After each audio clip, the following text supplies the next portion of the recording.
Hello and welcome to the channel. My name is Michael and I'm here to teach you how to teach yourself how to play the guitar.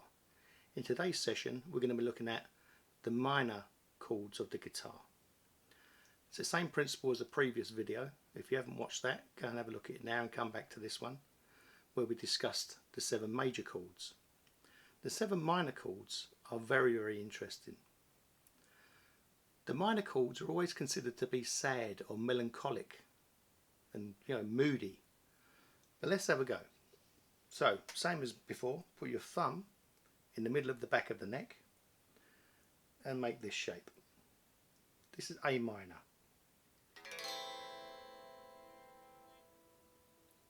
Now you can do the same as we did with in the other video. A minor, slide down to the 4th and 3rd, put your index on the 2nd fret. You've got B minor, C minor, D minor,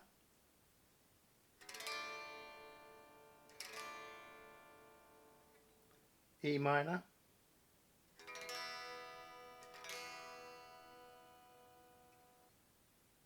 F minor, G minor. You'll notice we used a few bar chords there. You can play these chords without barring. Like, don't bother doing it like this. Do it like this.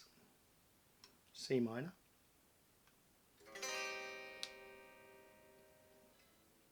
F minor, G minor. There's a few variations.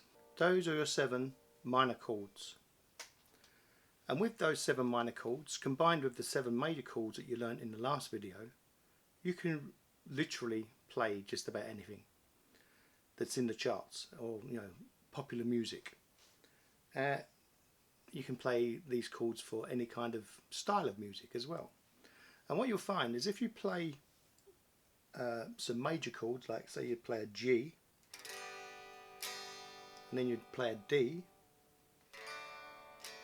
then you throw in an A minor, builds up a bit of tension. It wants to be resolved, so you go back to the G.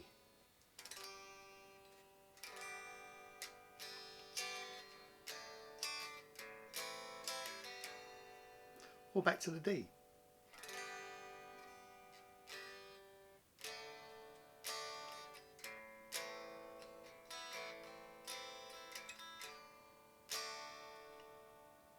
So we've got 7 notes, A, B, C, D, E, F, G. On the fretboard we've got a multitude of different notes, but in these strings we've got E, A, D, G, B, E. So there's a couple of notes missing. So let me show you a quick trick. This is A, this is B. Now in the alphabet, what comes after B? C. So if B is here, and you press down on this string here, you get C. So we've got A, B, C, and we've got D here. What comes after D? E. So we've got E here. And we've also got an octave higher E here. What comes after E in our alphabet? F. So you just go to either this E or this E and you get the F on the 1st fret. And the last note that we need in our alphabet is G, which is this string here.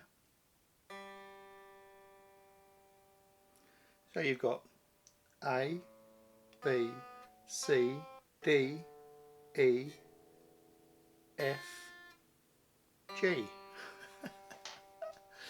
And that's your 7 notes. Okay? In the next session I'm going to show you an easy way to work your way around this fretboard without memorising anything.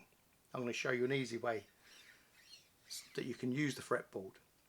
If you're playing for yourself for entertainment, or you're playing with your friends, or even in playing in a band or recording music, let me tell you one thing straight off the bat.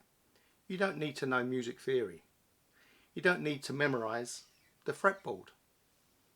Unless you're, into that kind of thing and you want to study that kind of thing, that's great at some time in the future.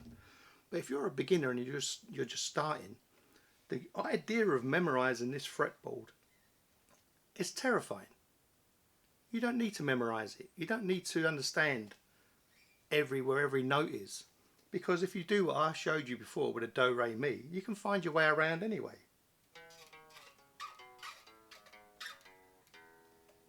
That's it. I'm going to show you an easy way to get your head around this fretboard without freaking you out. And we're going to do that in the next lesson. I'll see you there.